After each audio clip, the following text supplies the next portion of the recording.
గ్రామాల్లో ఎలక్షన్ సందడి మొదలైంది. ముఖ్యంగా మన తెలంగాణలో ఎలక్షన్స్ అంటే రంగారెడ్డి జిల్లాకు ముఖ్యంగా ఒక హైప్ ఉంటుంది. 526 గ్రామ పంచాయతీలు, 14 మున్సిపాలిటీలు, 3 మున్సిపల్ కార్పొరేషన్లు, 6 సర్కిల్గా ఏర్పడి రంగారెడ్డి జిల్లా వ్యాప్తి చెంది ఉంది. ఇందులో మొత్తం ఓటర్ల సంఖ్య 36,63,152 మంది. అందులో పురుషులు 18,84,092 మంది, మహిళా ఓటర్లు 17,78,622 మంది. ఇక మన కొందూరు మండలానికి విషయానికి వస్తే మొత్తం ఓటర్ల సంఖ్య 5,636 మంది.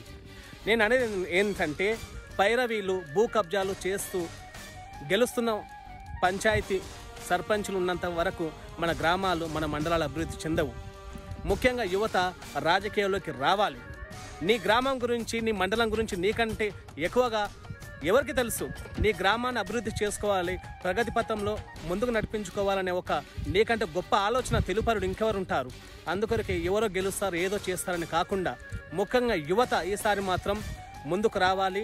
నువ్వే ఎందుకు కావద్దు, నీ గ్రామాన్ని, నీ మండలాన్ని ముందుకు నడిపించి ఒక నాయకుడిగా నువ్వే ఖచ్చితంగా నిలబడాలి. ఈసారి మాత్రం నా ఓటు ముఖ్యంగా యువతకే. జై తెలంగాణ. ఇట్లానే చెయ్యి.